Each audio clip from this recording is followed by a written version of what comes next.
Hey guys, Bama Guitar Dude here again. So let's talk about seasoning. Uh, wow. Honestly, I didn't know that this topic was so hotly discussed or contested or defended until I got onto social media and saw just how passionate most people are about their method for seasoning and specifically what oil they like to use. And let me just say that whatever oil or product or lard or bacon grease or motor oil or whatever you use, okay, the main thing to figure out with your seasoning is how to create a polymerized layer on your iron, okay, which means exceeding the smoke point of the iron in your oven when you're doing a seasoning cycle, okay? That's the main thing. All right. I know that grapeseed oil is very popular. Flaxseed oil is very popular. Avocado oil is very popular. I even know some people who use peanut oil. Um, there's many ways to skin the cat, and so if you have found a method that works for you, then keep using that method. Me personally, the product that I use is this right here. I use Crisco shortening that's in the can, that's paste, okay? And there's many reasons why I use Crisco. First of all, it's widely available. You can buy it anywhere. You can buy it at the dollar stores. It's very cheap.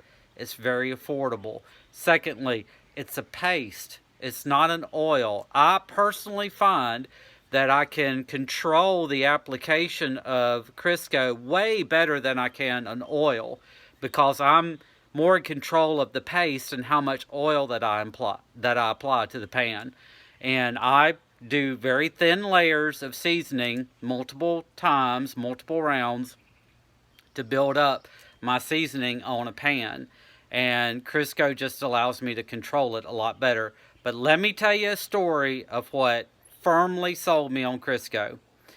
A friend of mine last year gave me her cornbread pan that she had been using for over 30 years, and she only used Crisco in that pan.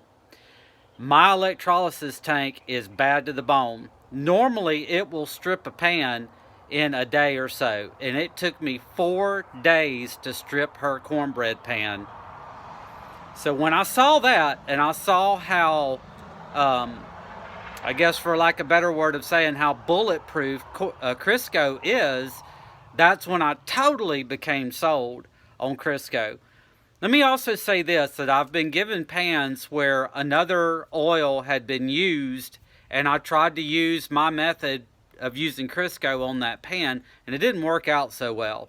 So generally speaking, any pan that I get, whether it's in the wild, at a thrift store, antique mall, whatever, or somebody gives me a pan, I will normally strip that pan down. And this includes brand new pans as well. So, 3 years ago I bought a Lodge ProLogic pan and I stripped it down to bare iron and I seasoned it back up using Crisco because I know how to make Crisco work for me. So, main thing about seasoning, whatever oil you settle on, learn how to exceed the smoke point, use thin layers, and you'll probably be good to go. But if all else fails, use Crisco. It's tried, it's true. Most everybody that I'm aware of on YouTube that I have a high degree of respect for and listen to their recommendations and advice, they all use Crisco. And I know that there's a lot of products that are out there, and they're good products. I'm not putting down any products that people produce on their own and are selling, or other products that are on Amazon or what have you. As long as you learn to use that product, it's probably a good product to season your pan. But if all else fails, go back to Crisco. All right? So that's my thoughts about seasoning. If you have any questions, post them down below. I probably won't be able to answer a lot of questions about seasoning because pretty much I'm a Crisco fanboy. So that's all that I've used, and I know how to make it work for me in my application with my cast iron. So there you go. There's my thoughts on seasoning. Take care. Bye-bye.